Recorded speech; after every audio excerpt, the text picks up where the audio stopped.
invest on this shot because you might just have to do it again next year.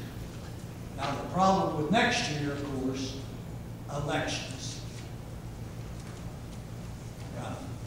So, if you're innocent, I apologize. Okay? If you're not, I got you. But here, you see what I'm saying? Tax what you need to get. Yes. Okay. And let me answer that. I'm not sure what the question is, but let me give you an answer regardless. 2.6 million is the shortfall. Again, if in fact city council decides on getting $3, we're bringing in about $3 million. That's $400,000 more than the shortfall at this point in time. What that money would be used for is to start providing the services we're supposed to provide. That are, again, streets and those type of things that we've cut way back on in this recession. And I want to tell you, I'm not blaming St. Joe for anything. The recession is what it is. St. Joe is what it is.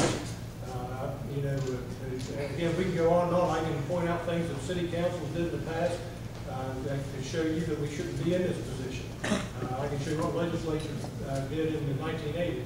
I can show you there's plenty of blame to go around, and again, we can curse the darkness, or we can move on from here. And these are the only options open to the municipality to move on from here. It's really as simple as that. But no, there's no extra money, and I will tell you, when it comes to election, I'm not supposed to be here anyhow. I'm just an old cop. You know, I come back to the police chief, and Jimmy Colombo decided at the last minute that he wasn't running. Doug McClain has known me all my life. He's never heard me talk about wanting to be mayor. I ended up here, and I'm proud of it. But I will say, and hopefully I'll get this quote right because I was misquoted previously, I didn't run for mayor to get reelected. This is not a career for me. I'm a city employee. I was a department head. I could see where we had some opportunities to bring city council, or to bring the city of Parkersburg and city council out of a 25-year downward spiral. I mean, everybody that I've seen in this room that I know has complained about downtown Parkersburg and the city of Parkersburg going down for the last 2 or 3 decades. And the reason that happened is very, very simple, is because politicians found out a long time ago that if they did nothing, if they don't raise anything, they get to keep their job. I'm not all about keeping this job. I'm truly not. And when the election comes, if I get defeated because of the economy, then that's fine. I am going to continue doing everything I can to bring Parkersburg out of the economic slump and to bring things back to Parkersburg. I get ridiculed for things like diagonal parking, trying things like that that people want me to try that haven't been tried in decades, because that's what I believe in. Again, it's not about election for me. It really, truly isn't. Well, what your question is, there's your answer. I appreciate the question. Thanks.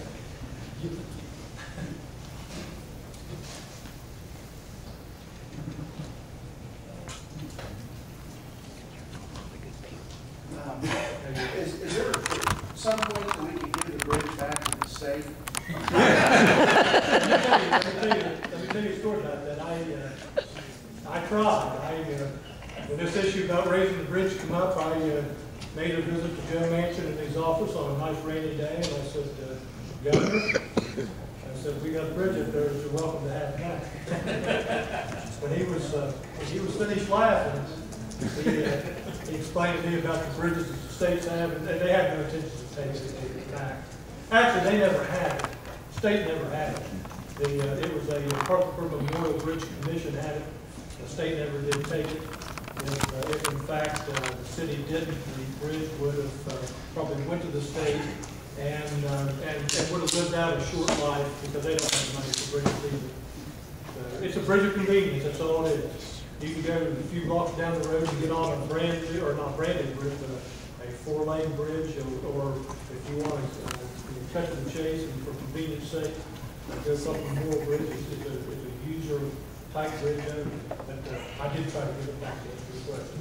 And one other thing, the thing with the first responder with the fire department, I was involved in a study several years ago where 70% of the EMS calls in Parkersburg were basic life support.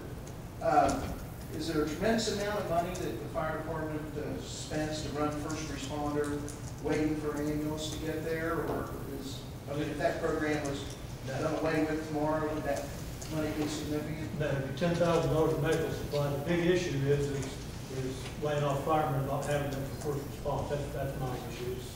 It's having that alone. That is a pretty good benefit, as you well know.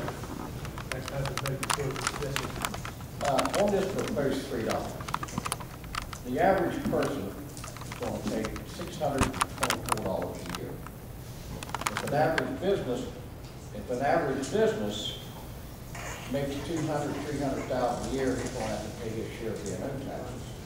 So the city is going to really have a nice chunk of change coming in. Then maybe you could give our underpaid police department, our underpaid fire department a raise. Hey, I was a policeman, I'm all for that, but you're wrong with your figures. You're talking about the user fee, and they're not bringing that much money. $156 $3 a week, do your math. $156 a year. 3 times 56. $56 a year. Yeah, 156. It's $2 to 104. Times 22,000 people. What they make. So you're going to be making a good check of change. It's 156 per employee, that's what it is. Times 22,000.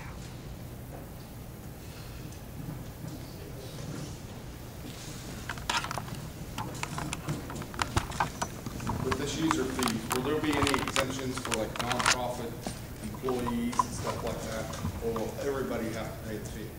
Again, it's a question that the city council will have to discuss during that legislation process. I don't know the answer to that. I don't know if you can or can't. I don't know the answer to that question, but it's something I'm sure we discussed. There's going to be a lot of discussion about who pays and who doesn't. Do you and council play the police fee and fire fee? Oh, absolutely. Do I have any other questions? I know yes, sir.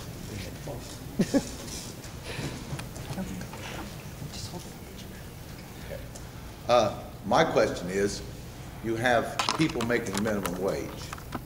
If you take $3 a week out of their pay, it's not like taking $3 a week out of somebody making $10, $15, $20, $30 an hour. There needs to be limits set on what. These people, you'll see restaurants without waitresses, cooks, and dishwashers. You'll see these convenience stores without help. Who can drive from Elizabeth and pay a babysitter on minimum wage and then pay the extra